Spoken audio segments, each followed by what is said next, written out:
నమస్తే అందరికీ. మేమైతే మొన్న తిరుపతి పోయినని చెప్పినాం కదా. తిరుపతి పోయినప్పుడైతే అల్పిరి మార్గం నుంచి అయితే పోయినాం మేము. మెట్ల నుంచి పోయేటప్పుడైతే చాలానైతే మనకు అక్కడ పక్కన అయితే షాపులు కూడా చాలా ఉన్నాయి. మనకు వాటర్ తాగడానికి, జ్యూసెస్, తినడానికైనా ఫ్రూట్స్ కూడా చాలానే ఫ్రూట్స్ ఉన్నాయి.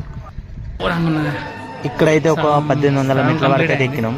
1800 మెట్ల ఎక్కిన తర్వాత కొద్దిసేపు అయితే కూర్చున్నాం. అలసిపోయినట్టు అనిపించింది. అక్కడైతే ఒక గోపురం వచ్చింది. గోపురం కాడైతే కూర్చున్నాం.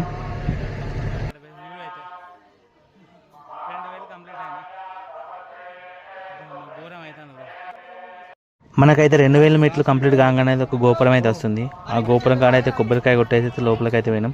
అక్కడ ఫొటోస్ కూడా ఉన్నది. మనకు ఫొటోస్ కూడా ఆల్బమ్ కట్టిస్తారు.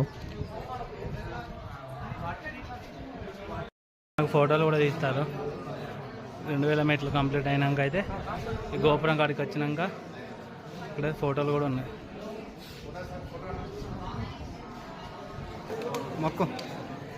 మనమైతే 2000 మెట్లు ఎక్కి కంప్లీట్ చేసుకొని గోపురం కాడికి రాగానే మనకి అక్కడ భక్తాంజనేయ స్వామి టెంపుల్ కూడా ఉంది.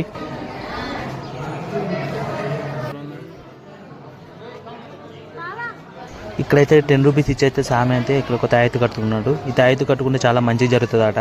ఎందుకంటే మన లైఫ్లో కూడా సెట్ అవుతామంట. అక్కడ అందరూ వాళ్ళు అంటున్నారు, చాలా మంది కట్టించుకుంటారు. ఒకవేళ మీరు కూడా తిరుపతి వెళ్ళినట్టయితే అక్కడ స్వామి దగ్గర అయితే 10 రూపీస్ ఇచ్చైతే తాయెత్తు కట్టించుకోండి. మనకి ఇది 2000 మెట్లు ఎక్కిన తర్వాత ఈ గోపురం కాడ అయితే ఉంటుంది. 10 రూపాయలు ఇస్తే కట్టాడు. మనకి ఇక్కడైతే ఫుడ్ స్టాల్ కూడా 2000 మెట్లు దాటినాక మన రాజగోపురం దాటినాక ఇక్కడైతే ఫుడ్ స్టాల్ కూడా ఉన్నాయి. చాలానైతే ఉన్నాయి. ఏదైనా తినాలనుకున్న వాళ్ళు వచ్చినప్పుడు తినచ్చు.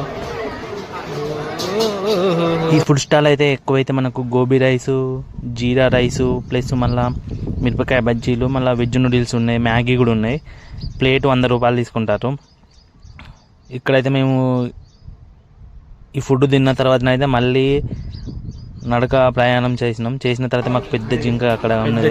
జింకలు చాలా ఉన్నాయి. జింక వీడియో నెక్స్ట్ వ్లాగ్లో వస్తుంది. Thank you.